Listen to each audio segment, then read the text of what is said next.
On y va, les amis? C'est parti. Et donc, je réitère la bienvenue à nos nouveaux et nouvelles candidates de la CNE Non Marchand. Vous êtes 88, 89, on va dépasser les 100. Donc, nous vous accueillons. C'était vraiment très, très important de pouvoir vous accueillir en tant que secteur de manière constructive, de manière éclairée et de manière, je l'espère, chaleureuse. Il y a du soleil, mais ça ne vous empêche pas de rester quelque temps avec nous cette soirée. On tenait vraiment à vous exprimer le fait que pour l'équipe, ici présente, un syndicat sans militants, mais finalement, c'est un dépôt des plaintes sans moyen d'y répondre. À la CNE Non Marchand, nous mettons au cœur des dynamiques syndicales, les militants. Et donc, le syndicat, c'est avant tout un outil que nous mettons à ta disposition. On ne se connaît pas encore, mais se tutoyer. Donc, le syndicat, c'est avant tout un outil que nous allons mettre à ta disposition, que nous mettons à la disposition des militants qui, comme vous, ont décidé un jour, sans doute après mûre réflexion, de prendre leur destin en main. Quand vous allez vous former, quand vous participerez très prochainement en tant que militant représentant de vos collègues à la CNE, donc lors d'une réunion, lors d'une instance, vous ne le ferez pas pour nous, hein, vous ne le ferez pas pour le syndicat, vous le ferez pour vous le ferez pour vos collègues et vous le ferez par le syndicat. Alors, malgré la crise de confiance démocratique assez généralisée, qu'on peut voir dans les sondages d'opinion à chaque élection législative, ben, on peut affirmer que les travailleurs accordent encore en 2024 une importance centrale à la démocratie au sein des entreprises. En effet, le vote aux élections sociales, il n'est pas obligatoire et pourtant, on a entre 60 et 70% des travailleuses et des travailleurs qui y participent, qu'ils soient affiliés ou qu'ils ne soient pas affiliés d'ailleurs. À la CNE Non Marchand, on introduit des listes dans quasi entreprises de plus de 50 équivalents temps plein, avec parfois des petites variations de secteur à secteur. Et ce qui est passionnant et un défi à chaque fois renouvelé, c'est que sur les centaines et les milliers de militants qui se présentent comme candidats, tous les 4 ans, il y a près de 5% de renouvellement. Ça veut dire qu'il y a un militant sur deux qui est nouveau, qui se présente pour la première fois aux élections sociales en 2024, ce qui nous permet de pouvoir leur dire, de les accueillir et de leur dire bienvenue, bienvenue dans une équipe, bienvenue dans votre organisation syndicale. Pour nous, c'est un gage essentiel pour la vigueur démocratique, pour vérifier que au fur et à mesure du temps, les collègues s'engagent et continuent à s'engager en relevant le défi à chaque fois.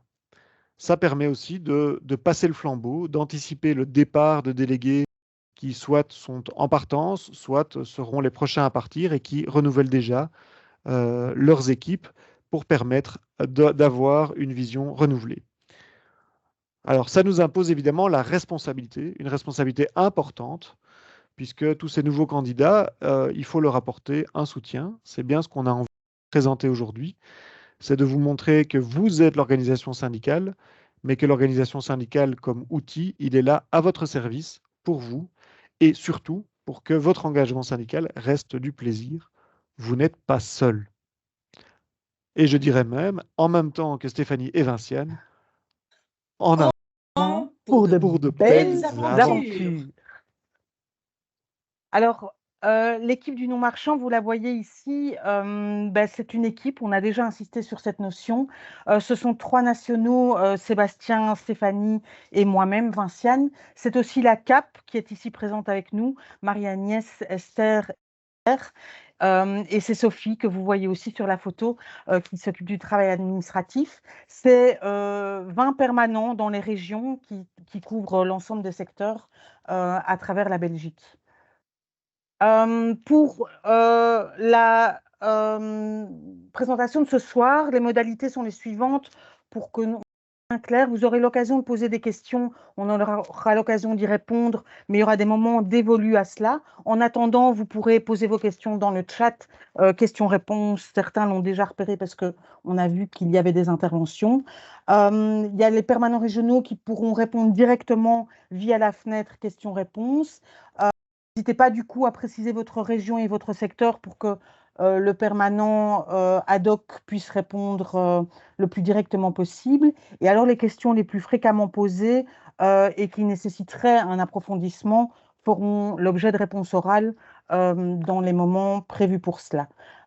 Si jamais vous trouvez que les questions sont restées sans réponse, n'hésitez pas à nous envoyer un mail à l'adresse cne.non-marchand@acv-csc.be et on ne manquera pas d'y répondre. Alors, au programme de cette soirée, pour que vous sachiez à quoi vous attendre, d'abord une présentation du secteur et des sous-secteurs du non-marchand, parce que vous le savez, et on y tient, on travaille en équipe avec une identité non-marchand qui est forte, mais il y a aussi toute une série de sous-secteurs et leurs spécificités. Ensuite, évidemment, les perspectives syndicales, parce que ce n'est pas tout de connaître les secteurs, mais qu'est-ce que nous décidons d'y faire en tant que CNE non-marchand pour les 4 années à venir. Ensuite, c'est quoi être délégué à la CNE non-marchand, en quoi on devient et on se construit comme acteur légitime de la concertation sociale. Et puis, je pense que c'est le dernier point, des outils pratiques. On est là à la veille d'une campagne importante pour les élections sociales. Et donc, quels outils on vous propose déjà aujourd'hui pour mener cette campagne au mieux dans votre institution ou entreprise? Ah ben oui, et puis du coup, les réponses aux questions comme je l'ai annoncé. Alors maintenant, pour se mettre l'eau à la bouche, on vous propose une petite vidéo sur justement l'identité et les actions de la CNE non-marchand pendant les dernières années, entre 2020 et 2023. Moteur.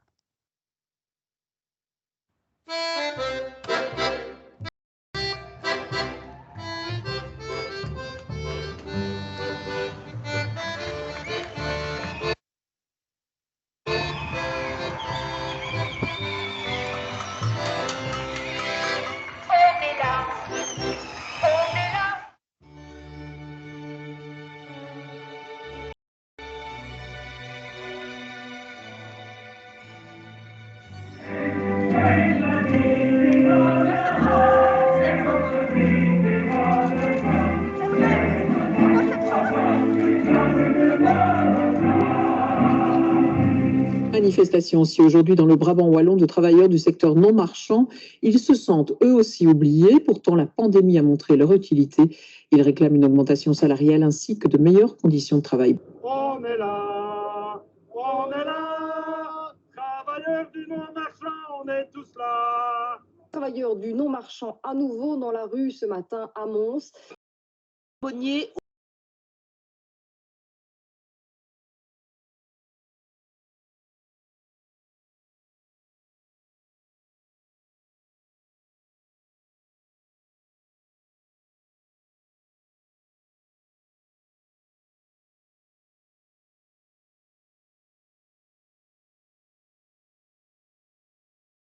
Un salaire convenable toute l'année et pas forcément en fin d'année avec une prime. Ce serait l'idéal. Une meilleure qualité de vie pour tout le monde et pas devoir avoir 2 métiers, 2 mi-temps dans chaque institution. Plusieurs dizaines de travailleurs du secteur non marchand s'étaient rassemblés ce jeudi sur la passerelle Saucy. Des marmites à pression avaient été disséminées à l'endroit de la manifestation, un geste plein de sens. La marmite, elle symbolise le ras-le-bol, le trop-plein, la surcharge de travail que viennent d'avoir ces travailleurs pendant cette période Covid. On devant être culpabilisé, peut-être être un agent de contamination pour les autres bénéficiaires ou pour leurs collègues ou leurs familles. Ils ont dû travailler dans les mêmes conditions. Fédération Wallonie, Bruxelles, travailleurs, en colère, reconnaissance, respect. On veut la prime, on veut la prime.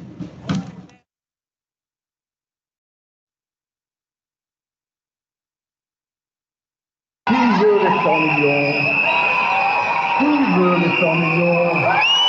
On va jouer les 100 millions. 100 millions, qui veut les 100 millions? Nous n'entendons rien. Encore une fois. Maintenant, 100 millions.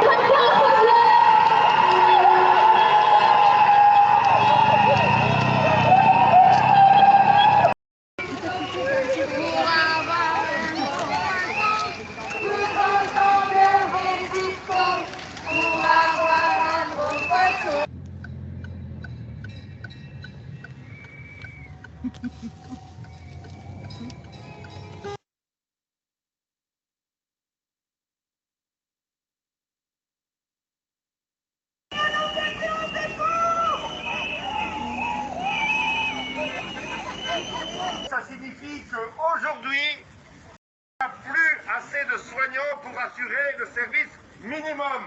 Mais ce n'est pas nouveau. Aujourd'hui, on n'a plus le choix. On doit faire d'un pour notre emploi. Dépasser de chacun pour soi. Quand je pense à toi, je pense à moi. Nous avons donc posé énormément de questions et transmis de façon active votre interrogation et votre colère. Il est inadmissible qu'aujourd'hui, le personnel soignant soit stigmatisé par une loi de toute façon inapplicable sur le terrain au 1er janvier.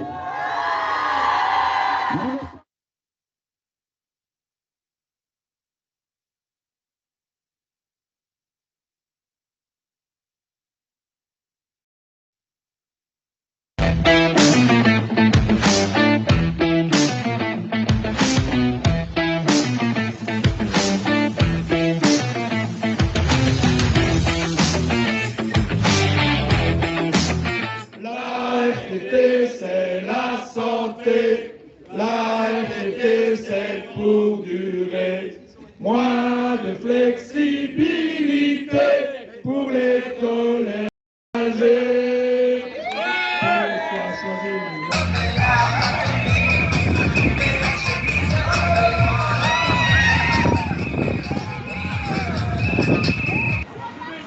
On a plus de force, il faut pousser.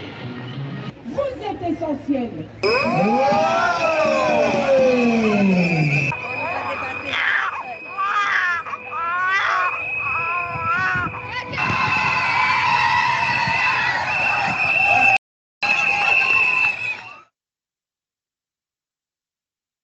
L'oppression, maltraitée, les patients sont endormis. Oppression, maltraitée, les patients sont endormis. Maltraités, les patients sont endormis. Qu'est-ce qu'on veut?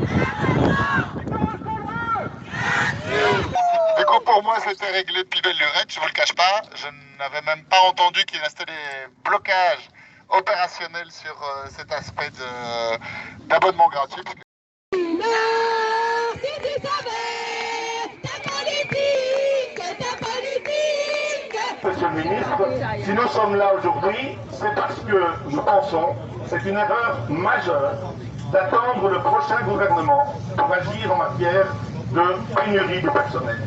Parce que la santé de la population, elle est importante pour vous comme pour nous.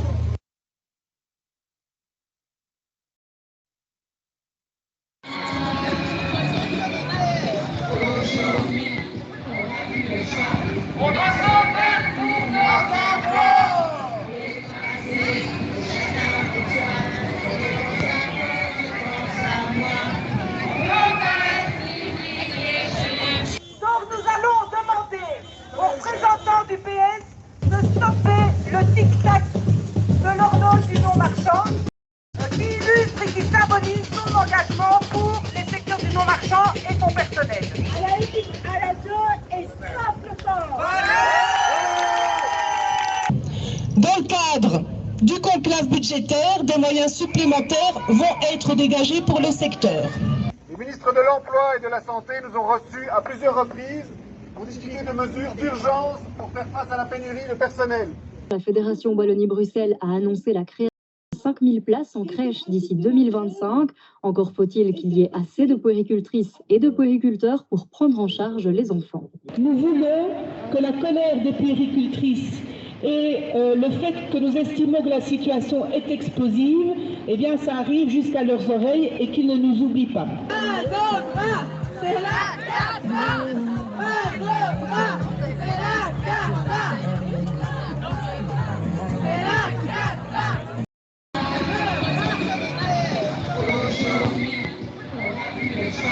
On doit s'en faire pour nos enfants.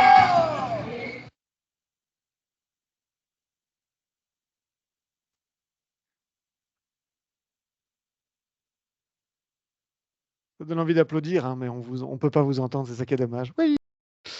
Alors, on parle depuis tout à l'heure du secteur non marchand, mais qu'est-ce que ça veut dire exactement et quelle place ça a aujourd'hui en Belgique, dans notre pays? D'abord, beaucoup d'emplois. Le non marchand, c'est-à-dire l'ensemble des secteurs privés, mais subsidiés, et dans les secteurs du social et culture, c'est 616 284 travailleurs qui correspondent à 459 621,4 équivalents temps plein. C'est une photo qui est évidemment faite un jour ou l'autre, ça change tous les jours, mais ça montre un peu que ça représente 14,9% de l'emploi total en Belgique, et c'est le second groupe sectoriel après le secteur public. Il se regroupe chez 30 655 employeurs. Donc ça, c'est le deuxième trimestre 2023, donc vous voyez qu'il y a là une vraie réalité. Une vraie réalité qui est surtout en croissance. C'est un secteur qui est en croissance d'emploi de manière importante. Entre 2014 et 2019, c'est plus 14% d'emplois supplémentaires. Et entre 2020 et 2023, on a encore augmenté de 5,2%. Donc c'est vraiment un secteur qui a le vent en poupe en termes d'emploi et globalement du nombre de travailleurs et qui prend une place de plus en plus importante dans le secteur. Alors, c'est quoi le profil des travailleuses? Pourquoi est-ce qu'on le met au féminin? Parce que globalement et majoritairement, le secteur non marchand, il est représenté par des femmes. 75,2% de femmes, alors que pour l'emploi total, c'est 49,8%. Donc, on est clairement sur une surreprésentation des femmes. C'est un secteur qui est féminin, des secteurs qui sont féminins, plus que d'autres certains, mais globalement un secteur très féminisé. Et c'est majoritairement aussi des employés. Et vous savez qu'il y a dans le secteur privé deux statuts, les employés et les ouvriers, et il y a 80% d'employés dans les secteurs du non-marchand, alors que dans l'emploi total, il représente 53%. Ça, c'est une première photographie qu'on peut faire de l'état des troupes, si on peut dire ça comme ça. Et c'est aussi beaucoup de temps partiel. Le temps de travail moyen, c'est 74%. Et donc, ça veut dire qu'il y a 56% des travailleurs qui sont à temps partiel. Si on revient en arrière, que le nombre d'équivalents temps plein et le nombre de personnes physiques est évidemment largement différent, puisqu'il y a beaucoup de temps partiel. Et donc, si on peut faire une photo de l'archétype d'une travailleuse du non-marchand, c'est une femme employée à temps partiel à 3/4 temps. Si ce profil-là, évidemment, comme disait mon illustre collègue, c'est une moyenne et que quand la tête est dans le congélateur et les pieds dans le four, on est en moyenne bien, ça correspond évidemment à une réalité très diverse. Et c'est aussi très divers en termes de variété des secteurs représentés. On le voit, le non-marchand tel qu'on se le représente à la CNE, le non-marchand au sens strict du terme, sont des commissions paritaires. Alors, les commissions paritaires, elles ont un nom et elles ont un numéro. Ce numéro-là, il est un peu barbare, il est arbitraire, mais il correspond en fait à l'ensemble des institutions qui ont le même type de travail qui est fourni. Et donc, on a la 330 qui est la plus grosse paritaire qui représente les établissements et services de santé. Alors, dedans, il y a plein de choses différentes. Les hôpitaux, les soins infirmiers à domicile, les maisons de repos et de soins, les labos, les services externes, il y a plein de choses. L'aide sociale, c'est aussi bien le secteur du handicap que de l'aide à la jeunesse, que des adultes en difficulté, etc. L'aide aux familles, la 318. Le secteur du socioculturel, qui représente toute une série de secteurs dits socioculturels, sportifs ou plus globalement socioculturelle au sens large. La 332 qui est l'action et sociale et services de la santé. Donc, c'est pas loin du secteur de la santé, mais c'est pas exactement les établissements de soins. 332, c'est au niveau francophone. 331, c'est au niveau flamand. La 327, c'est les entreprises de travail adapté. Ça, c'est pas à la CNE, mais c'est donc ce qu'on appelait auparavant les ateliers protégés, c'est-à-dire les travailleurs qui possèdent un handicap et qui sont employés comme tels dans les entreprises de travail. Et puis après, on a une petite commission paritaire, mais qui correspond quand même à 9,11% de l'emploi total, qui est la 337, qui regroupe en fait tous les travailleurs qui sont dans des entreprises sous statut non lucratif, mais qui ne sont pas dans toutes les commissions paritaires que j'ai.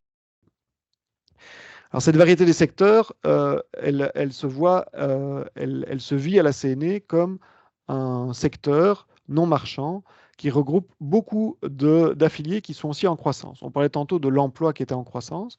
Là, on peut voir ici que l'affiliation à la CNE, c'est une augmentation croissante. Et dans un monde où on nous dit que les gens ne veulent plus se syndiquer, on peut voir que le nombre de travailleurs qui s'affilient au secteur de nos marchands à la CNE grandit d'année en année et de manière très importante, avec une croissance la plus importante, notamment dans le secteur de la 330 et principalement dans le secteur des maisons de repos et de soins.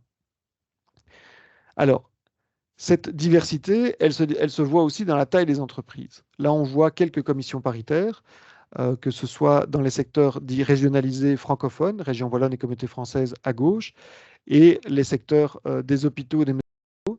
C'est un peu une série de secteurs sur lesquels on a envie de faire un petit focus. Là, on voit que la taille des entreprises est très, très divergente selon les secteurs. Si les entreprises de moins de 10 travailleurs sont en vert, ceux entre 10 et 49 travailleurs sont en bleu, et donc ceux qui sont concernés par les élections sociales, ceux de plus de 50 travailleurs, sont en jaune et vert foncé. On voit que dans l'aide sociale, c'est une minorité. Dans l'ambulatoire, la CP 332 aussi. Dans les crèches et milieux d'accueil de l'enfance, c'est aussi le cas. Dans le socioculturel, c'est encore plus fort. C'est-à-dire que là, c'est vraiment une très grande majorité des entreprises qui possèdent moins de 10 travailleurs. Alors, les aides familiales, les hôpitaux et les maisons de repos sont des secteurs où il y a un peu plus de présence de travailleurs, des entreprises qui ont un nombre de travailleurs qui est plus important en moyenne, et principalement, évidemment, dans les hôpitaux, ça ne vous aura pas échappé. Et si on doit faire droit à la diversité, on doit faire droit aussi à la complexité, puisque nous sommes un État fédéral. Et dans cet État fédéral, eh bien, il est évident que dans un État fédéral, le secteur non marchand, qui est un secteur par définition subsidié par les pouvoirs publics, eh bien, il dépend donc de réglementations et de subsides qui sont liés à des entités. Vous avez l'État fédéral et vous avez les régions et les communautés. Dans l'État fédéral dans lequel on est, vous pouvez voir la répartition de tous les secteurs. Et donc, vous voyez que dans chaque commission paritaire quasi, on a des pouvoirs subsidiants différents. Et donc, quand on doit négocier aussi bien avec des employeurs qu'avec les pouvoirs subsidiants qui assument le financement de tous ces services et aussi du financement des salaires qui y sont liés. Donc, on a le fédéral qui reprend principalement en CP 330 le secteur des soins, mais aussi en 319 les demandeurs d'asile et les ONG en 329. Et donc, vous avez les secteurs dits régionalisés qui, au fur et à mesure des différentes réformes de l'État, se sont accumulés et sont de plus en plus importants. Et les secteurs communautaires qui sont principalement liés à l'enfance, à la jeunesse, et à la culture et au socioculturel. Et alors, il y a évidemment tout ce qui est hors compétence, qui est ce qu'on peut appeler le résiduaire. Ça montre que la diversité et la complexité sont au cœur de tous les secteurs du non-marchand, au cœur des institutions dans lesquelles vous travaillez. Et donc, vous savez probablement que vous êtes, par exemple, dans une maison de repos et que vous êtes dans la commission paritaire 330 et que votre pouvoir subsidiant, c'est la région wallonne si vous travaillez en région wallonne. Mais vous voyez que les secteurs du non-marchand, c'est un ensemble beaucoup plus vaste, beaucoup plus complexe, et dans lequel il faut parfois se dépêtrer dans un labyrinthe. Et donc, je passe la parole à Stéphanie. Qu'est-ce qu'on y fait maintenant dans le secteur non-marchand? Alors, qu'est-ce qu'on y fait? Nous sommes en avril 2024. 2024 est une année spéciale à double titre pour les militants de la CNE non-marchand que vous êtes ou en devenir. Donc 2024, c'est pour cela qu'on vous a aujourd'hui. Vinciane l'a signalé, vous allez rentrer en campagne et on va faire un maximum pour vous soutenir dans la défense de votre projet syndical, mais c'est aussi une année d'élections législatives. Et comme Sébastien vous l'a décrit, nous sommes bien entendu en tant que travailleurs des secteurs du non-marchand, nous sommes impactés par les décisions que les prochains gouvernements pourraient prendre. Donc, c'était important pour nous aujourd'hui de vous présenter les perspectives que l'on a en fait depuis le mois de novembre 2023. Le mois de novembre 2023, oui, ça j'y reviendrai par la suite. En novembre 2023, nous avons réuni l'ensemble de nos militants dans le cadre d'une grande assemblée du non-marchand. Effectivement, la CNE non-marchand en action, la slide précédente, mais vous l'avez compris, c'est d'ailleurs le nom de notre page Facebook, hein, la CNE non-marchand en action. Ce qui est véritablement de notre ADN, c'est le fait que nous estimons nécessaire de nous organiser pour tenter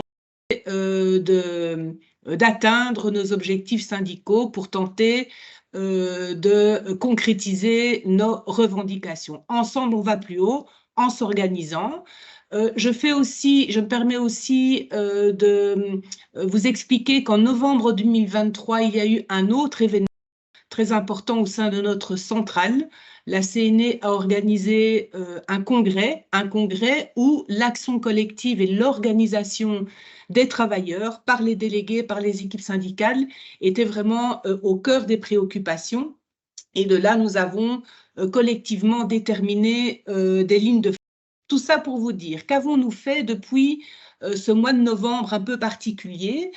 Eh bien, en prévision des élections législatives qui vont avoir lieu au mois de juin 2024, nous avons passé un certain temps, n'est-ce pas les collègues de la CAP, merci beaucoup, à analyser les programmes des partis.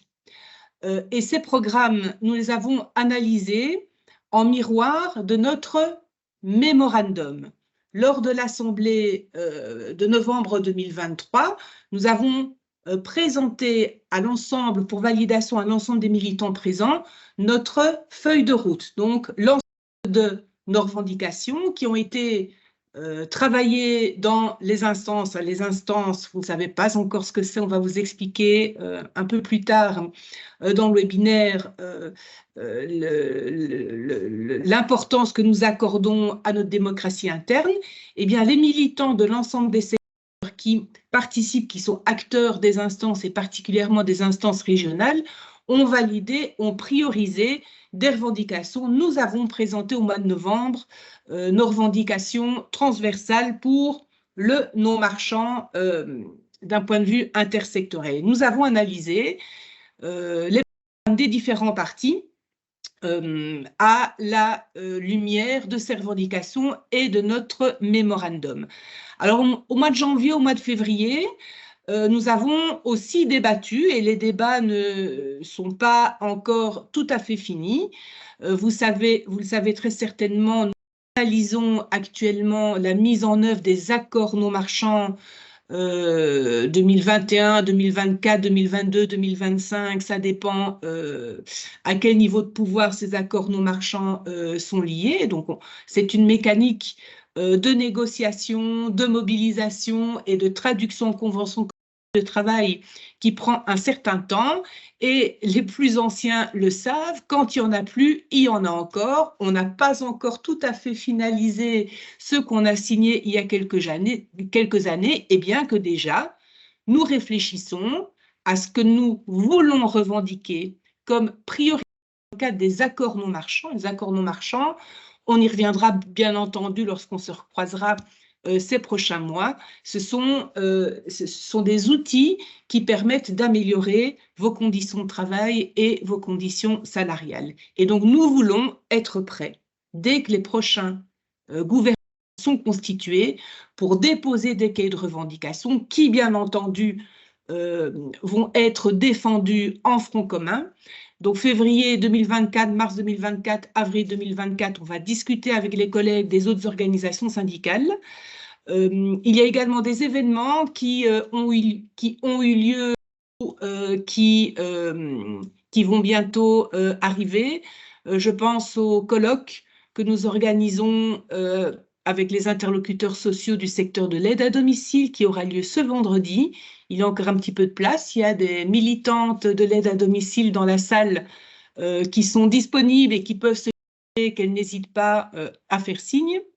Nous organisons dans le cadre d'une organisation un peu plus large au sein de la centrale, un débat avec des représentants des partis politiques à qui nous allons demander des réponses très concrètes aux revendications et aux solutions qu'on apporte à travers notre mémorandum.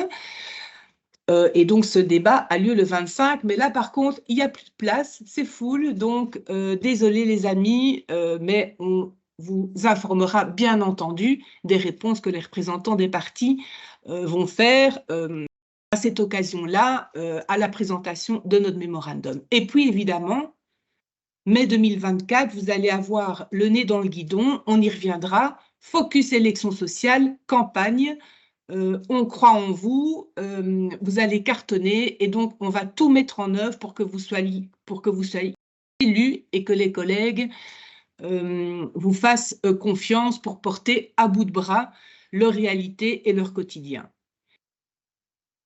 Juin 2024, nous votons comme l'ensemble des citoyens. Nous savons que, alors notre rôle, c'est absolument pas de vous dire pour quelles raisons voter pour tel ou tel parti, mais évidemment, les résultats des urnes va avoir une importance et va impacter directement en fonction des majorités qui vont se construire par la suite, vont certainement impacter les décisions et les projets politiques par rapport à nos secteurs, par rapport à vos secteurs. Et en juin 2024, ce qui est prévu, c'est qu'on se rappelle à leurs bons souvenirs. Ils vont négocier des déclarations de politique gouvernementale, qu'elles soient régionales, qu'elles soient fédérales ou qu'elles relèvent du gouvernement de la communauté française. Eh bien, on est prêt à mettre de la pression et à leur dire attention, souvenez-vous, il est minuit moins une pour le non-marchand, c'est maintenant ou jamais, on a besoin d'un soutien et on a besoin de politiques budgétaires ambitieuses pour les travailleurs, les secteurs et les bénéficiaires. Merci. Et donc vous vous demandez peut-être qu'est-ce que je viens faire dans cette galère où on me présente une complexité importante des revendications gigantesques, des actions permanentes. Eh bien, la réalité, c'est que oui, être délégué à la CNI non marchand, c'est un projet assez exaltant. On a parlé de la diversité des métiers, on a parlé de la diversité des secteurs, on a parlé de la diversité des tailles d'entreprise. On peut aussi voir qu'on a des interlocuteurs différents, que ce soit des de petite taille, de grande taille, des fédérations patronales dans des commissions paritaires ou des gouvernements assez différents. Mais la réalité, et c'est celle qu'on a envie de vous présenter aujourd'hui, c'est qu'il y a un seul projet syndical qui est mis en avant dans un mémorandum qu'on va rendre public dans les prochains jours et qu'on va avoir l'occasion de parcourir avec délectation, puisque c'est la marque de fabrique du secteur non marchand, c'est de ne pas se disperser dans tous les secteurs et d'avoir une vision commune. Cette vision commune, c'est celle d'un secteur qui a une réalité syndicale forte où les militants des secteurs ne sont pas des militants de leur entreprise, mais aussi des militants du non-marchand au sens large pour porter un projet de société. Parce que travailleur ou travailleuse dans le non-marchand, c'est un projet de société où on défend non seulement, on va dire, son beefsteak, ses conditions de travail et de rémunération, mais également le projet pour lequel on travaille, qu'il soit pédagogique, culturel, sanitaire, sportif, culturel. La réalité de notre secteur, c'est que c'est un secteur dans lequel on travaille avec et pour des collectifs qui sont en face de nous, qu'ils soient patients, bénéficiaires, résidents, enfants accueillis, etc. Les termes se multiplient, mais on a une réalité, c'est que les conditions de travail et les conditions de rémunération sont directement liées et avec un vrai bénéfice pour l'ensemble, avec le service de qualité qu'on rend à la population ou aux différents publics auxquels on s'adresse. Et ce que nous disons, c'est que les délégués du non-marchand sont les premiers experts de leur secteur, de leur entreprise, de leur institution. C'est eux qui connaissent le travail et c'est eux qui connaissent les bénéficiaires, c'est eux qui connaissent donc la légitimité avec laquelle ils parlent. Vous êtes bientôt, et on l'espère, des milliers à nous rejoindre comme représentants de vos collègues, et comme représentants de vos collègues, vous êtes légitimes à porter une parole qui ne soit pas uniquement une parole qui vient défendre des conditions de travail et de rémunération. Vous allez le faire, vous pouvez le faire, vous devez le faire, et c'est ça qui est le supplément d'intérêt d'être délégué dans le secteur non marchand, c'est qu'en plus de ça, on va vous proposer de prendre part à un projet collectif qui dépasse l'examen de travail et de rémunération. Et donc, nous, ce qu'on va faire, et ça c'est important de le dire dès ce moment-ci, c'est qu'on prend soin des militants.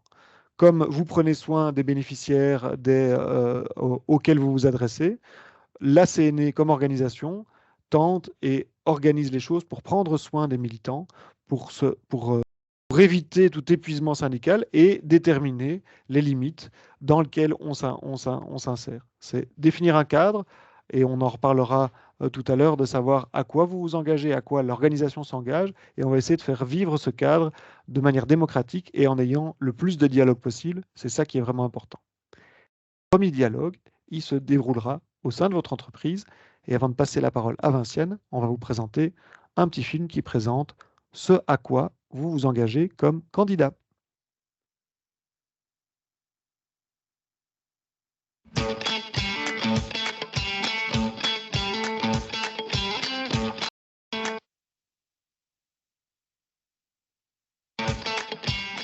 Vous êtes élu effectif ou suppléant au CPPT et ou au CE de votre entreprise.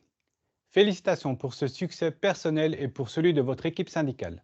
C'est maintenant que les affaires sérieuses commencent. Avant, sachez qu'une grande partie de la réussite du travail syndical se trouve dans le travail en équipe syndicale au sein du noyau.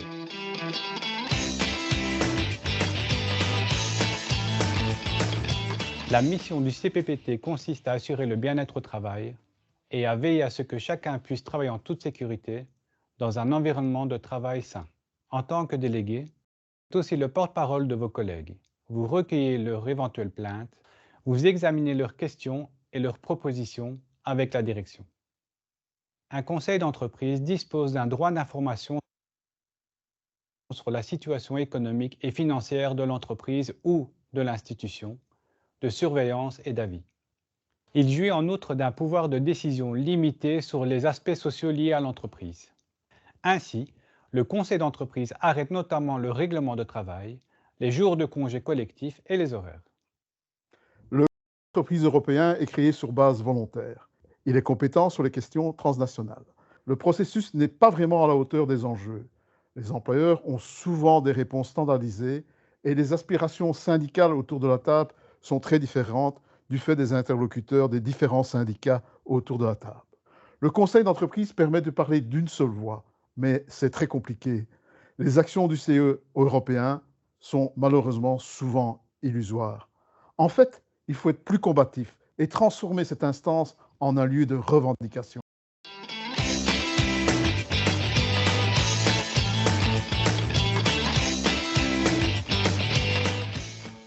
Au début du mandat, il est parfois compliqué de trouver le bon ton, la bonne source juridique dans les réunions auxquelles on participe.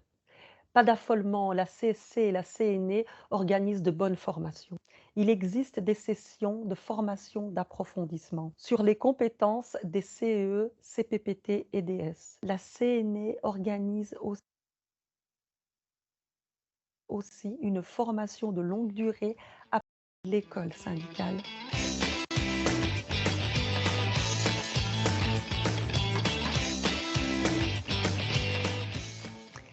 La CNE et la CSC éditent aussi des brochures qui vous seront utiles tant au CE qu'au CPPT. Il est possible aussi de s'inscrire à la newsletter, brochure et dépliant sur le site de la CSC. Autant les publications de la CSC sont généralistes, autant celles de la CNE sont centrées sur les problématiques proches de vous. Chaque secteur de la CNE a aussi ses publications propres, comme des recueils de conventions collectives par commission paritaire, ou sur les conditions de travail. Si vous avez d'autres questions, n'hésitez pas à contacter votre permanent.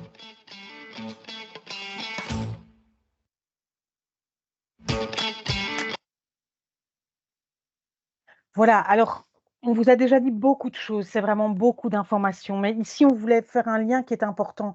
Vous l'aurez compris, à la CNE non marchand, mais à la CNE en général, l'action collective a une part très importante et a fortiori dans la CNE non marchand, puisqu'on a en même temps des revendications à défendre auprès des employeurs, mais aussi auprès des pouvoirs subsidiants. Donc on l'a vu avec Stéphanie, la CNE non marchand, c'est la CNE non marchand en action.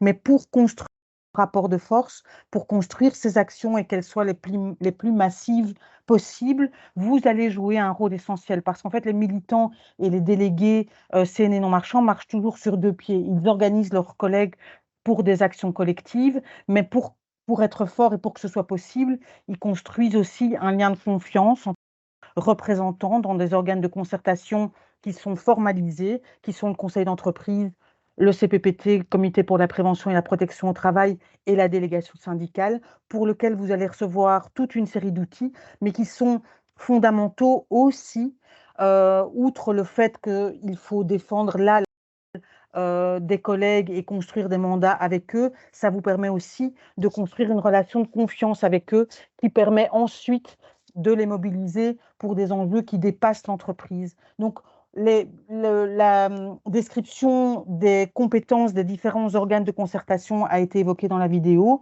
Elle sera de nombreuses fois dans vos formations et vous envoyez ici un petit résumé. Mais c'était important pour nous de faire le lien entre votre rôle futur dans ces organes de concertation, que vous soyez sur une liste CE ou CPPT ou en délégation syndicale, et aussi la relation de confiance que ça permet de construire avec les collègues pour l'action collective de façon plus générale.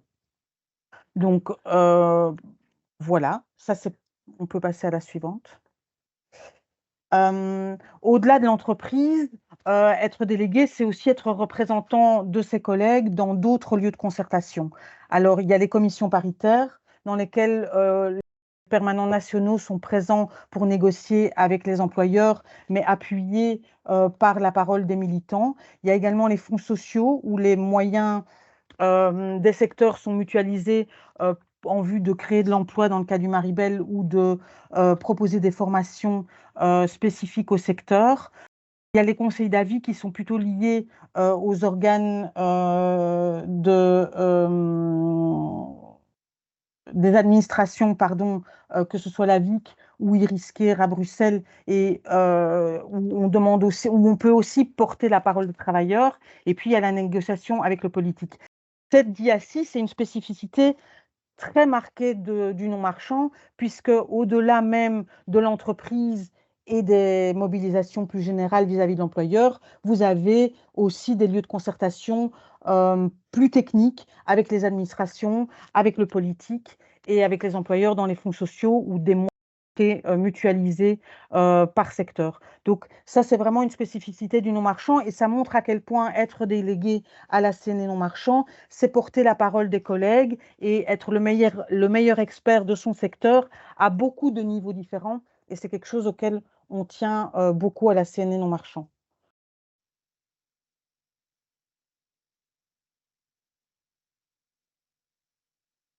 Pardon, je fais le lien du coup avec le secteur et c'est dans une petite vidéo de nouveau où on va vous présenter le principe du secteur.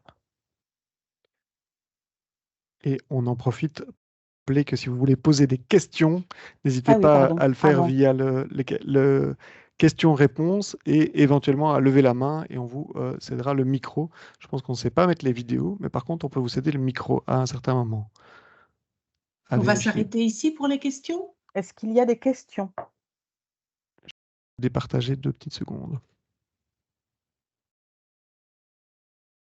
Et du coup, c'est le moment dans le petit logo questions-réponses, si vous le souhaitez, de vous manifester ou de lever la main. On va voir si ça fonctionne.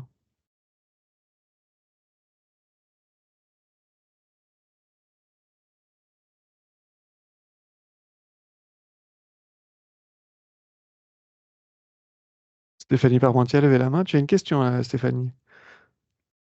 Est-ce que Oui, je peux proposer à Claire de Preg de lever sa main pour voir si ça fonctionne? exactement. C'était pour que tu puisses vérifier si ça fonctionne, mais ça n'a pas beaucoup de sens. Non, mais j'insistais sur le fait, c'est pas grave s'il n'y a pas de questions, elles vont peut-être arriver dans la suite du webinaire. Et voilà. Ah, mais je vois qu'il y a sans doute une petite question.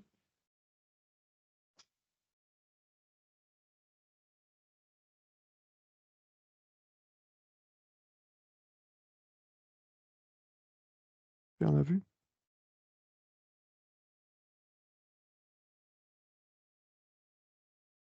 Bien.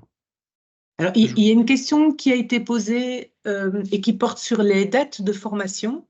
Peut-être un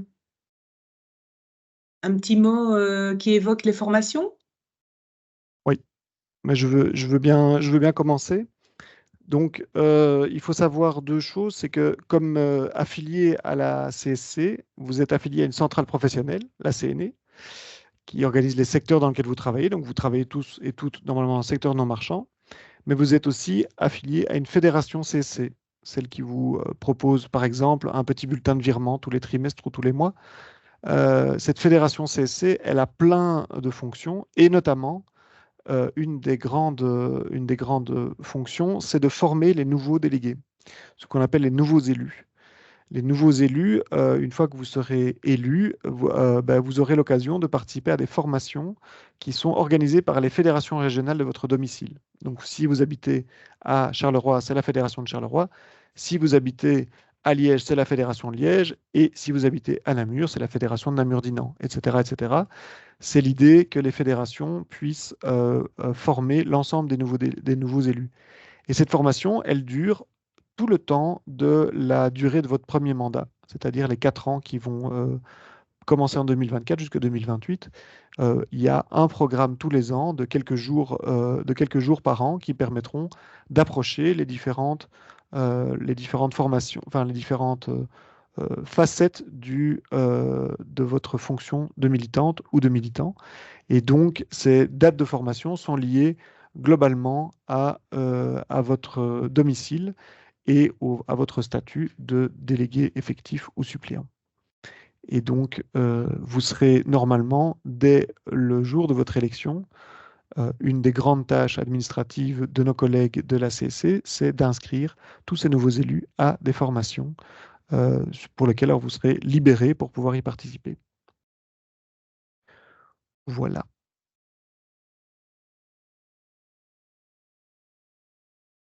Pas de questions pour l'instant. Je vous propose alors de repartir. Et donc, n'hésitez pas, on continue à éventuellement répondre à vos questions par écrit si vous en avez, si elles vous arrivent à n'importe quel moment. Je repartage le diaporama.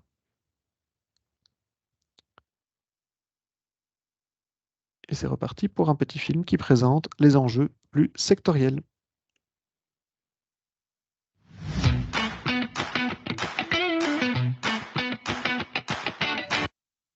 Décidément, pardon.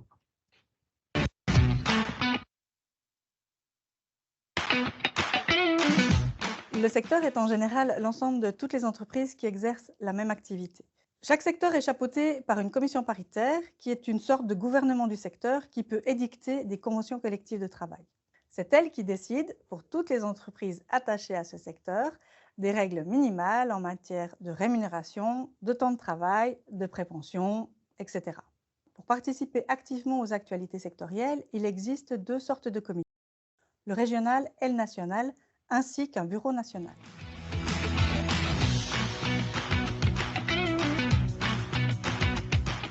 La CNE a plusieurs grands secteurs. Le non-marchand, avec les hôpitaux, les maisons de repos, l'aide à la jeunesse, à la petite enfance. Les services aux entreprises, avec l'informatique, le nettoyage, la logistique, le commerce, l'industrie, les finances, la culture et l'aviation. Chaque secteur a à sa tête un secrétaire permanent national. Sa fonction est d'établir et de défendre une politique sectorielle globale.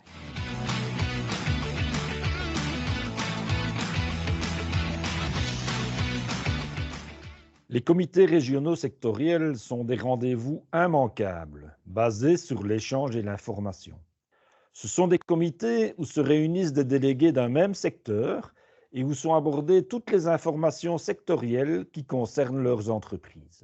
Ces réunions permettent surtout de partager, de débattre, d'échanger entre délégués connaissant des réalités de terrain assez similaires. Elles permettent donc aux délégués de se rencontrer et d'échanger sur leurs pratiques syndicales. C'est l'occasion de créer un réseau. De plus, ces comités permettent de recevoir l'information de la centrale. Les permanents responsables de ces comités en profitent pour informer les délégués sur l'actualité globale de la centrale, de la législation sociale, etc. Ces comités permettent aussi de nourrir les permanents nationaux des réalités de terrain. Ils sont là pour faire le lien entre leurs travailleurs et leurs collègues de terrain et le reste de la centrale. C'est donc un rôle important de relais qu'il faut prendre au sérieux et préparer consciencieusement en amont, notamment avec le reste de l'équipe syndicale.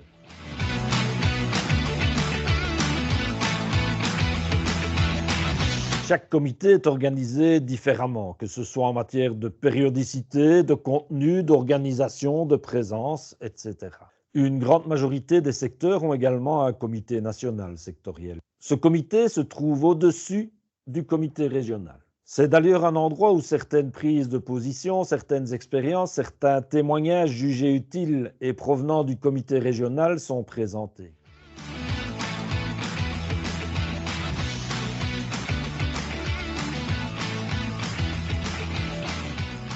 Les comités nationaux sont composés de délégués issus de différentes régions. Ils se réunissent en général une fois par trimestre. On y discute des grandes priorités sectorielles à défendre. Par exemple, au moment des négociations sectorielles, on établit les revendications prioritaires. Et c'est aussi le lieu où on va approuver ou non l'accord sectoriel et décider, le cas échéant, l'actions à mener. C'est aussi au comité national qu'on prépare les actions qui sont décidées à un autre niveau. On y fixe aussi les lignes de conduite à respecter sur des dossiers bien spécifiques. Citons à titre d'exemple la flexibilité ou la réduction collective du temps de travail, ou les plans cafétéria, les plans bonus, l'épargne carrière ou bien sûr tout autre dossier d'actualité.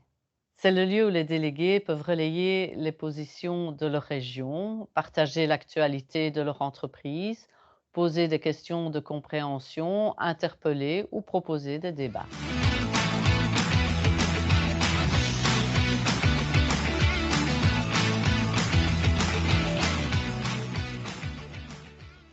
Le Bureau national est une instance plus restreinte. C'est une émanation du comité national. On y prépare le plan de travail qui sera proposé au secteur, on y prépare les ordres du jour des comités nationaux, on traite aussi les questions d'actualité qui ne peuvent pas attendre la réunion d'un prochain comité. Et puis, on veille bien sûr au suivi des décisions prises. L'important, c'est vraiment l'articulation entre le niveau provincial et national, comité et bureau. Et cette articulation doit se faire dans les deux sens, ascendant et descendant.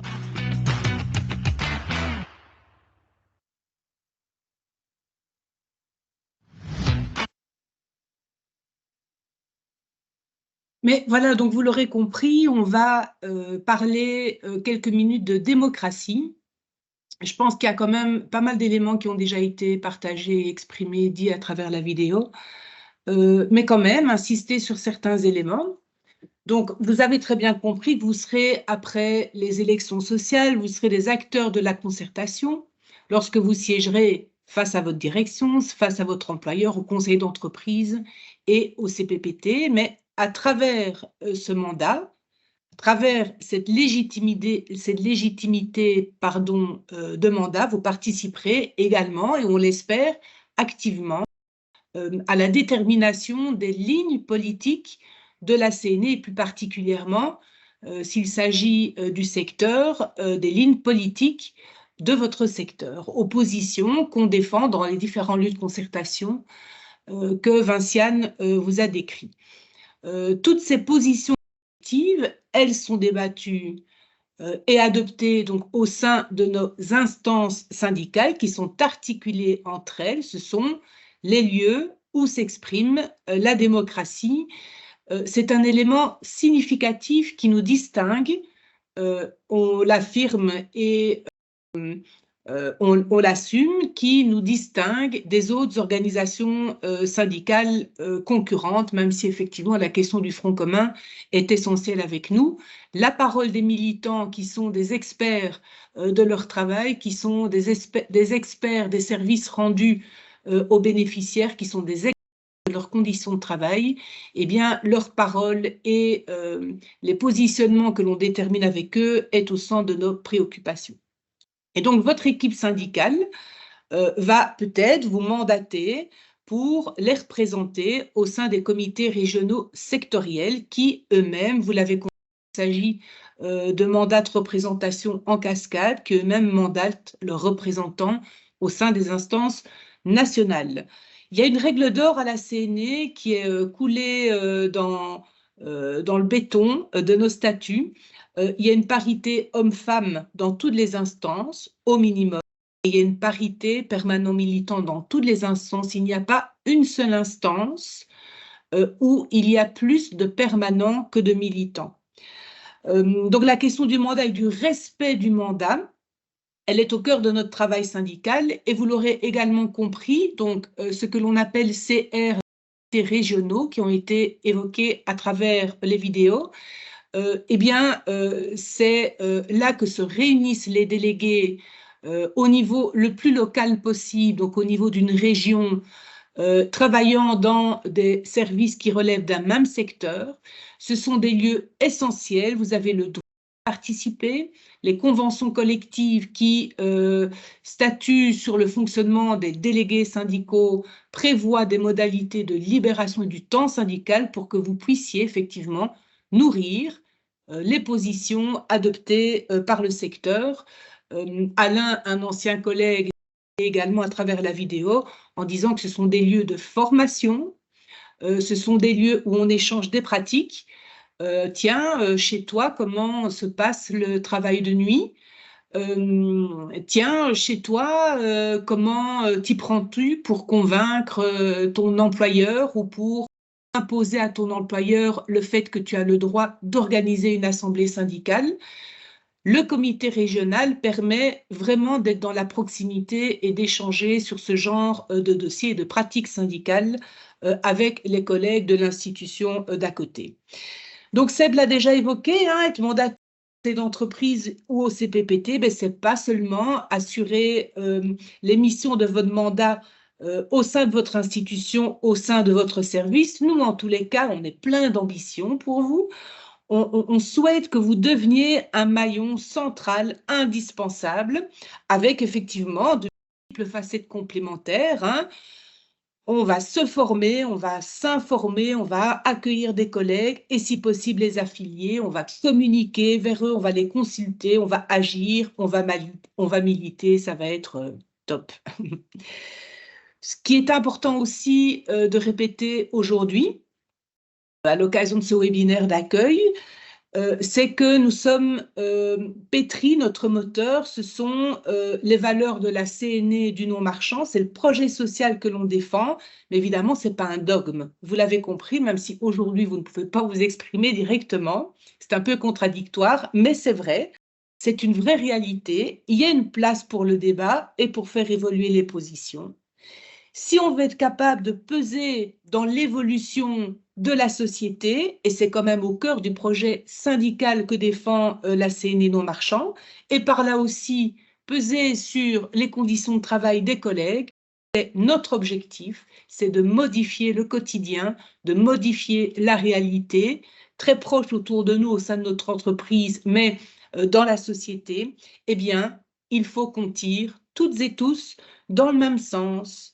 C'est donc important de pouvoir volontairement, par mission, adhérer à des valeurs communes, les transmettre. Nous supposons que vous ne vous portez pas candidat sur une liste CNE par hasard. Si le débat a lieu et qu'une décision elle a été prise démocratiquement en instance, eh bien, on se bat collectivement pour soutenir ces positions, ces revendications, respecter des mots d'ordre stratégiques. Ça ne peut se faire qu'à la seule et unique condition où l'expression de chacune a pu avoir lieu, mais quand les décisions sont prises, on les assume effectivement tant individuellement que collectivement. Et nous pensons que c'est ainsi également qu'on peut construire sa base au sein de son service, de son institution.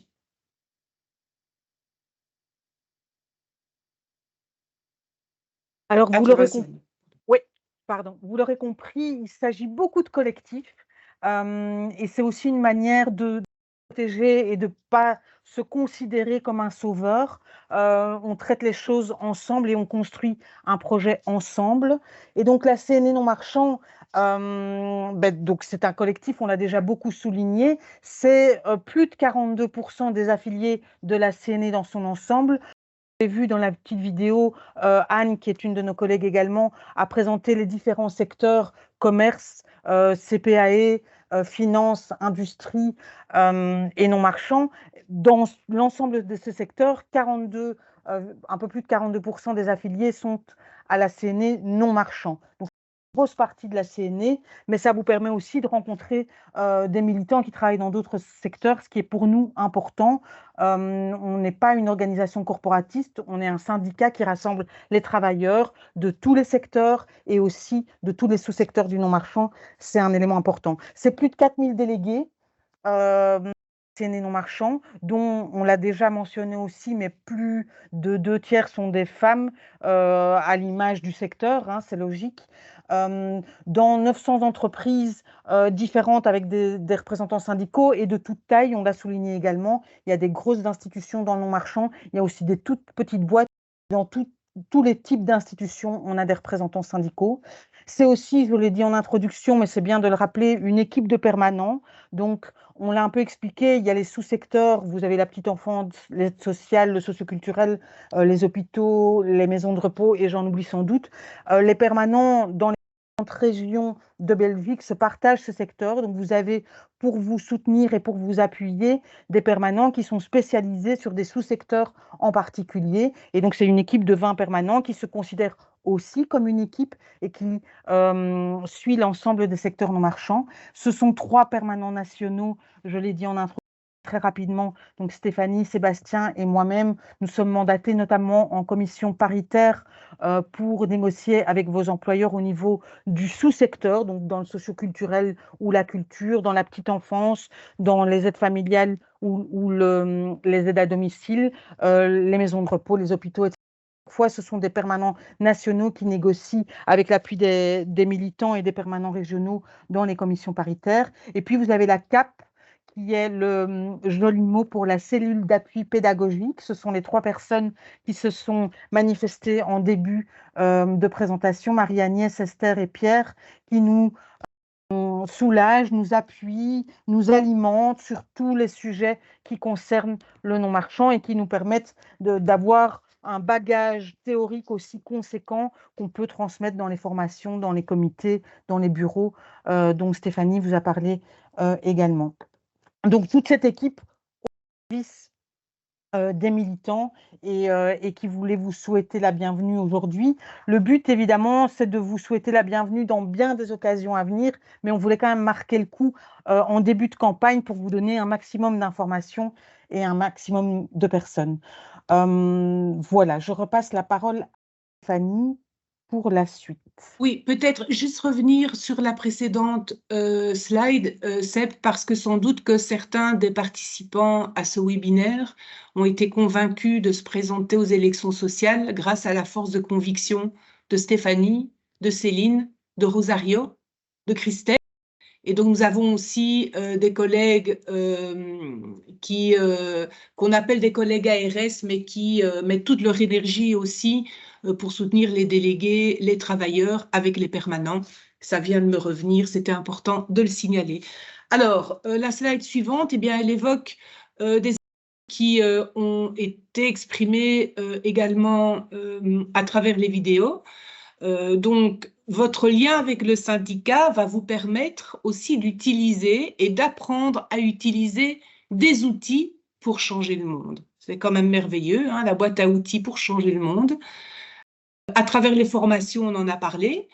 la CNE va proposer des formations intersectorielles spécifiques, mais nous, en tant que CNE non marchand, nous allons aussi vous proposer des formations spécifiques sectorielles ou qui touchent vraiment une spécificité intersectorielle non marchand.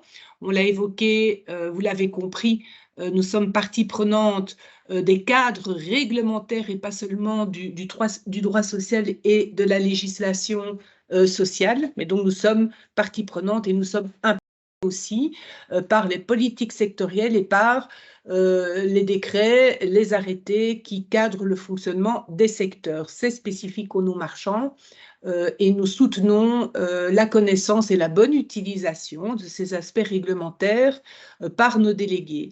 Et donc, lorsque vous serez officiellement élu, vous recevrez progressivement ces outils qui vont vous permettre de rentrer en douceur dans vos missions de militants et de représentants du personnel. Évidemment, les recueils de conventions collectives de travail propres à votre secteur, à votre commission paritaire, les grilles barémiques.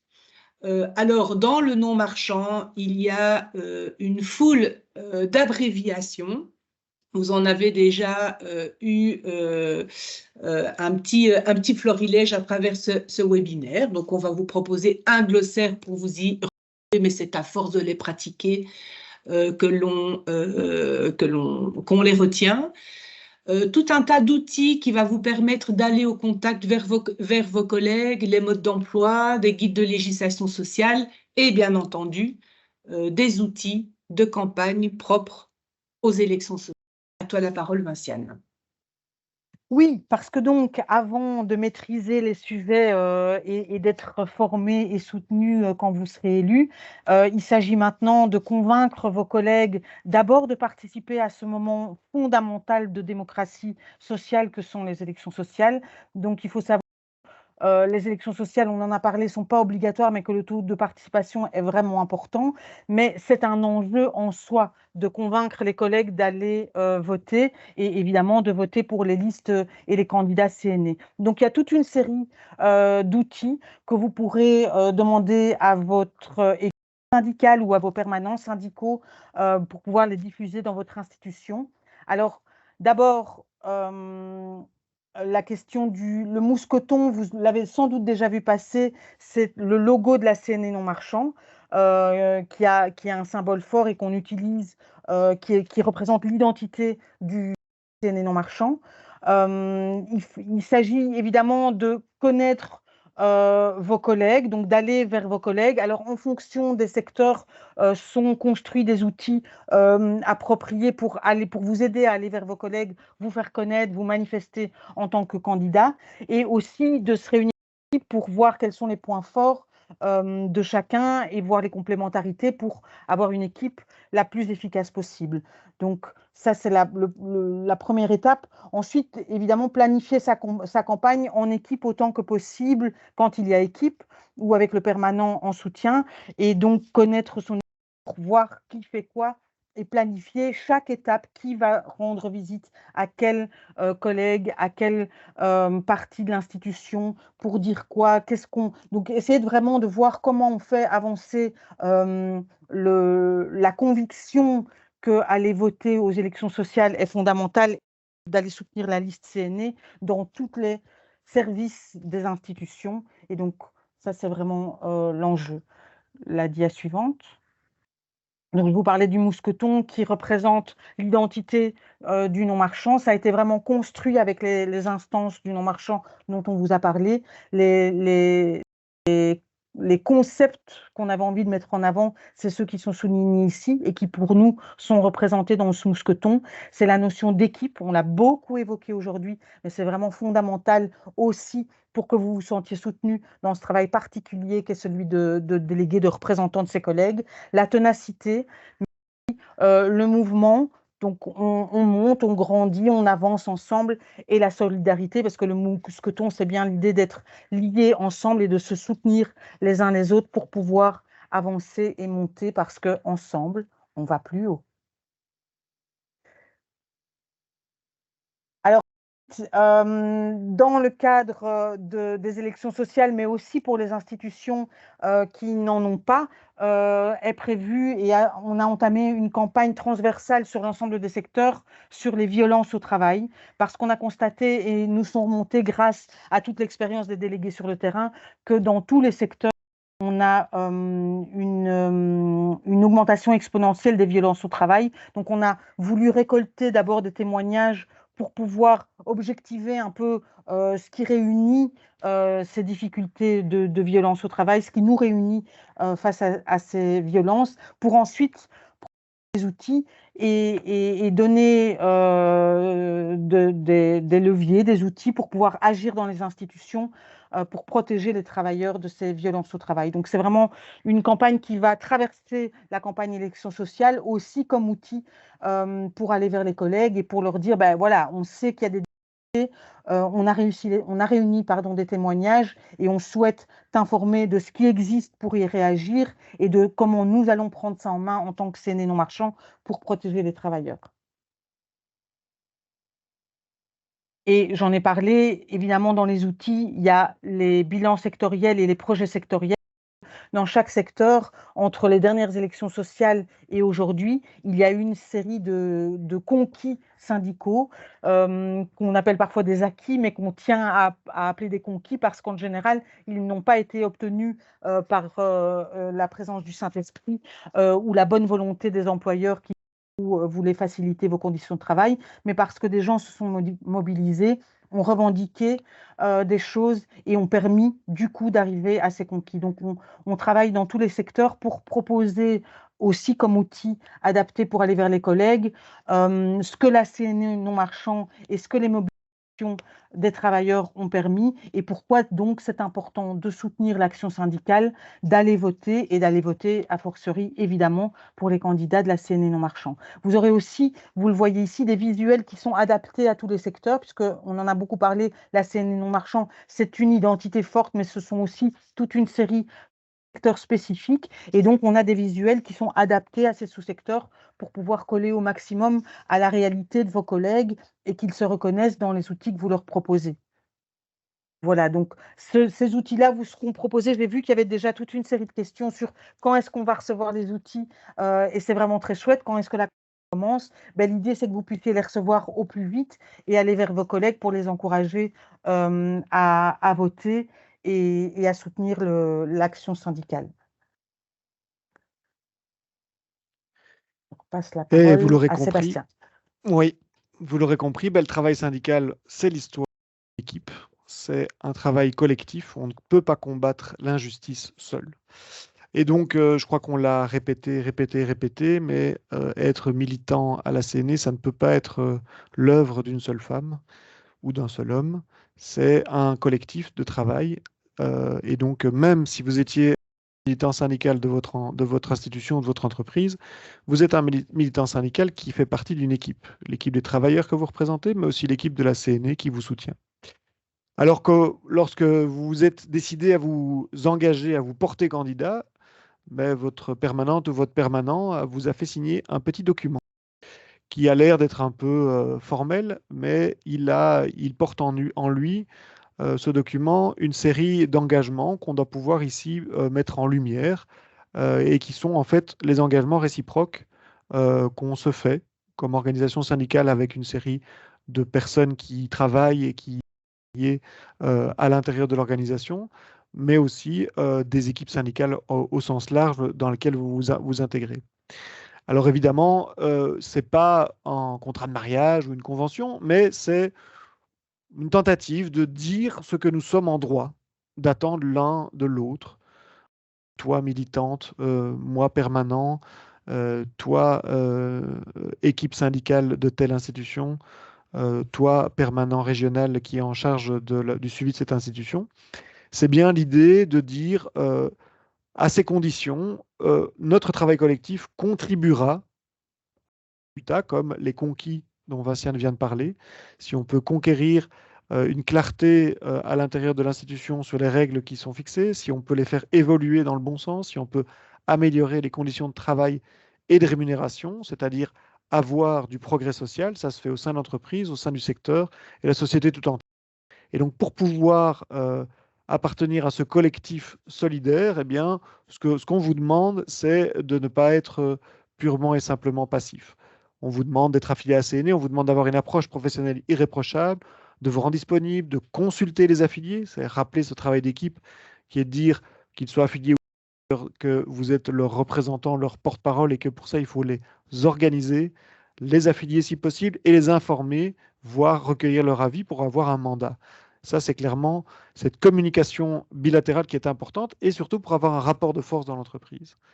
Et donc, ça, c'est un peu ce que vous engagez par votre signature à faire, mais ça peut être aussi participer à ce qui est évidemment les outils qui sont les temps où l'organisation syndicale vous libère, vous offre pour pouvoir construire ensemble ce qui a été évoqué en cette fin de journée. À l'intérieur de ces réunions, l'occupation des collègues, participer à la dynamique d'action collective, vous l'avez vu et je pense que c'est un peu visible de manière assez marquée.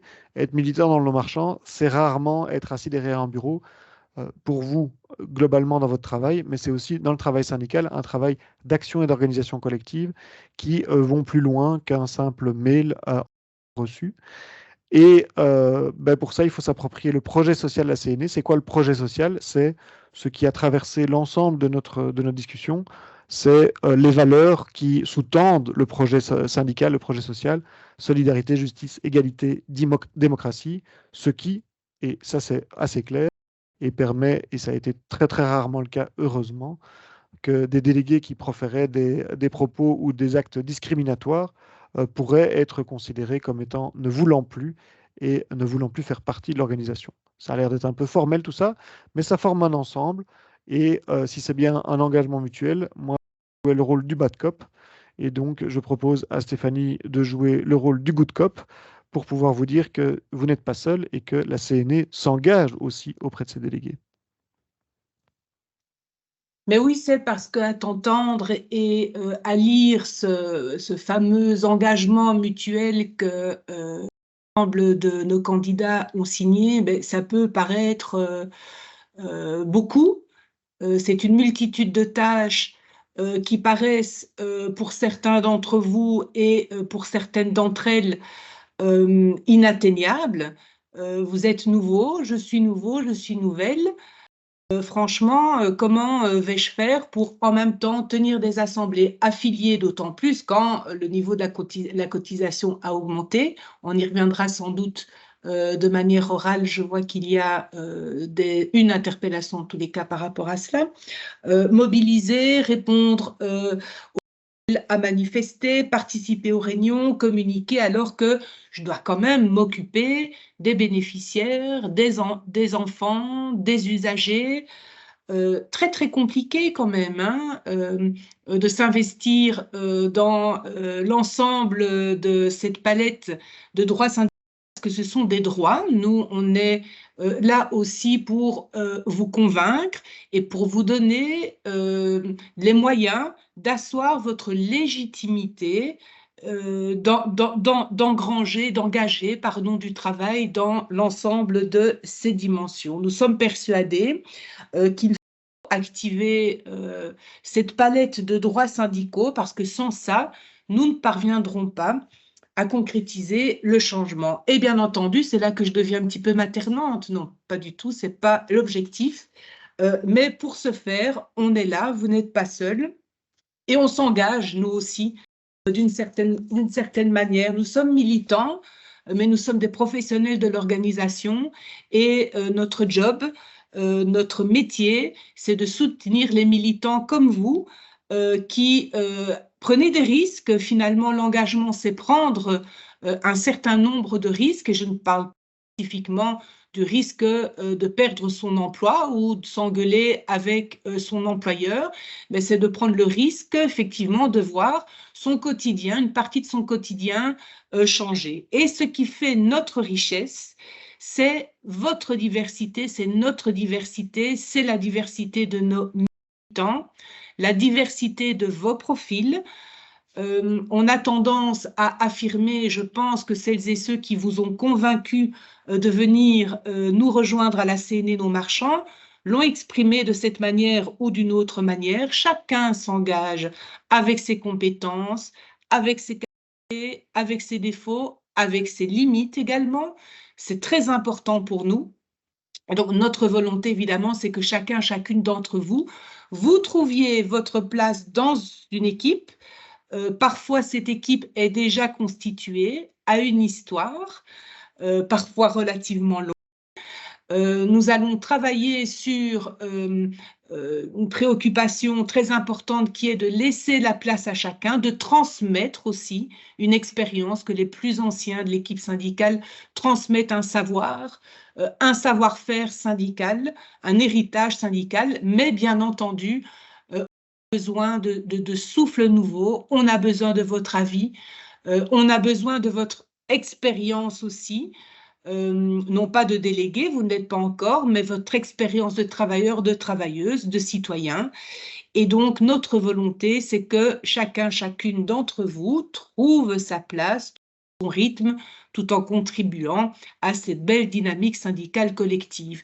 Et donc, vous l'aurez compris, hein, on travaille pas mal pour vous proposer ce qui est le plus adapté à votre réalité professionnelle, mais parfois aussi à votre réalité personnelle. Dans certains secteurs, les délégués détestent les webinaires, par exemple, détestent les réunions Teams.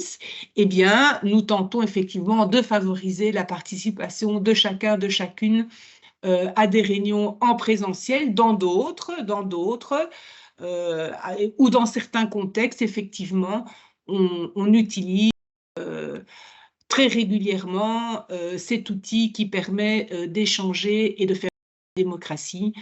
Voilà, donc de la formation, des aides techniques et stratégiques via les permanents qui ont une certaine disponibilité à vous proposer, mais qui sont des hommes et des femmes comme vous. Et donc, il faudra aussi ménager conformément au degré d'urgence que vous analyserez suite à une problématique que vous devez partager avec votre permanent. Tout ce qui a trait, on a beaucoup parlé de l'organisation des travailleurs, l'organizing, comment organiser ses collègues, comment aller vers ses collègues en fonction de ce que l'on est, en fonction des limites aussi hein, que l'on ressent dans cette approche. Tout cela, ce sont des outils que l'on construit depuis des années à la CNE du Non Marchand pour vous permettre effectivement de suivre votre chemin militant avec le plus de plaisir possible. Ça ne va pas être tous les jours facile, mais la plupart du temps à la CNE Non Marchand, on se marre bien et on s'émancipe et c'est absolument fondamental dans nos vies. Ça, c'est une belle conclusion de l'engagement quand même. Hein. N'est-ce pas? N'est-ce pas? Et avant de conclure ce séminaire dans les temps impartis, ce qui est quand même toujours un gage de sérieux, puisque nous avions promis de finir avant 19h30 et 19h25, il y a beaucoup de questions qui ont été posées par écrit, et je vois qu'il n'y a aucune question qui n'a pas trouvé de réponse, mais les derniers moments vous ont titillé votre imagination et que vous avez des questions qui arrivent, donc n'hésitez pas. Et on peut éventuellement tenter d'activer les caméras, mais je regarde Pierre, savoir si c'est possible, juste pour se dire bonjour à la fin. Je le tente. Hop. Essayez un peu de voir si ça marche.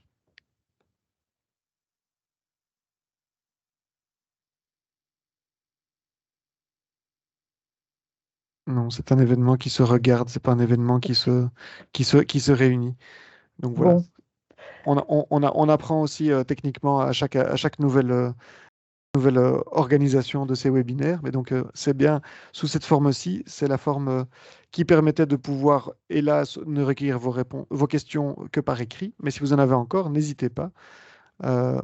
Et puis sinon, je propose à Vincienne de clôturer et j'en profite pour remercier les différents collègues permanents qui se sont qui se sont aussi activés pour répondre à vos questions, qui étaient nombreuses, variées, parfois très précises et parfois avec des merci qui font au chaud au cœur. Voilà. Et Ben, je laisse Vinciane clôturer. Je regarde Merci. s'il y a d'autres questions qui apparaissent. Ça ne semble pas être le cas. À peut-être conclure, puisqu'il est 19h26, effectivement, je pense que c'est important qu'on respecte les horaires pour tout le monde. Vous dire qu'il y a sans doute un certain paradoxe à faire cette séance d'accueil sous ce format-là où on ne se voit pas. Pour nous, c'est une immense frustration parce que pour lesquels on s'engage dans le syndicalisme, c'est parce que on aime les gens, on aime les rencontres, on a envie d'améliorer le monde, mais évidemment par le collectif et donc en se rencontrant. Donc voilà, c'est sans doute un paradoxe de vous rencontrer de cette manière-là pour la première fois, mais on tenait à proposer un format qui soit accessible au plus grand nombre et qui vous permette de recevoir une information synthétique, mais conséquente pour vous lancer dans la campagne. Mais comme je vous l'ai dit, l'idée, évidemment, est de vous accueillir via vos permanents régionaux et dans les secteurs avant les élections, pendant les élections, pour vous transmettre les outils, pour écouter vos demandes et vos remarques, et évidemment, après les élections, pour fêter vos résultats avec vous et pour entamer ce grand chantier qu'on a commencé à décrire aujourd'hui. Donc, merci beaucoup parce que vous avez été très nombreux à participer et on en est très content, même si on aurait préféré vous rencontrer en vrai. Et à très bientôt. Bon courage pour cette campagne. Si vous avez des questions, vous avez des relais via vos permanents régionaux ou via l'équipe du non-marchand. Et bon courage pour aller vers vos collègues et présenter le projet syndical, les encourager à voter et faire voter pour la CNE non marchand. Je vois que Marie-Agnès demande la parole. Mais une question qui est restée sans réponse pour les primes de nuit pour les travailleurs de nuit. Est-ce que quelqu'un sait répondre? Voilà, je viens de lui répondre. Ah, merci. Frida, je me permets de te tutoyer. Tu as en effet posé la question à plusieurs reprises. Les primes de nuit sont évidemment toujours dues quand tu continues à travailler la nuit. Et pour des réunions syndicales qui se passeraient en journée, c'est toujours assimilé et considéré comme du temps de travail. Et est-ce que du coup, ça veut dire que la récupération est perdue en prime de nuit? Ça doit se négocier dans un règlement d'ordre intérieur. Et donc, d'office, elles ne sont pas perdues, mais donc ça se négocie. Et je pense que c'est une réalité qu'on a déjà connue clairement dans pas mal de secteurs. Donc, on pourra aussi utiliser avec votre permanente ou votre permanent l'expérience qu'on a eue dans tous les secteurs où des travailleuses et des travailleurs de nuit sont aussi délégués syndicaux pour voir comment est-ce que leur salaire est perçu lorsqu'ils font des réunions syndicales. Mais a priori, c'est en plus et pas à la place. Et donc, ça devrait jamais faire disparaître du salaire et du sursalaire. Seb et Vinciane, il y a également une question dans le chat qui porte sur le lieu des formations. Donc, évidemment, je pense qu'il y a beaucoup de souplesse de la part des fédérations de ce point de vue-là. Donc, cher Anonymous, n'hésite pas à prendre contact avec ton permanent pour lui signaler dès à présent que tu souhaites suivre les formations proposées par la CSC au plus près de ton domicile. Et donc, tu résides à Philippeville, je suppose, et tu travailles à Charleroi, et donc, eh bien, tu pourras aller, je suppose, j'espère ne pas dire une bêtise, mais ayant été permanente à la CNU de Charleroi, je pense qu'il n'y aura aucun problème à t'accueillir ailleurs qu'à la Fédération de Charleroi. Une question ou à Charleroi, parce que Philippeville est près de Charleroi. Je m'embrouille dans ma géographie régionale, mais tu contactes ton permanent, ta permanente, qui t'orientera vers la fédération de ton choix. La question sur les résultats des élections sociales, quand dans les entreprises, c'est le lendemain ou 2 jours plus tard? Il y a une obligation pour l'employeur de publier le résultat des élections, au même titre qu'il a dû publier les listes des collèges et publier les listes des candidats. Et donc, c'est au même endroit que seront publiés le résultat des élections. C'est une obligation légale, mais ça n'empêchera évidemment pas chaque délégué syndical d'avoir des témoins dans les bureaux de vote et de pouvoir savoir dès le dépouillement que les sièges sont pour la CSC, bien entendu.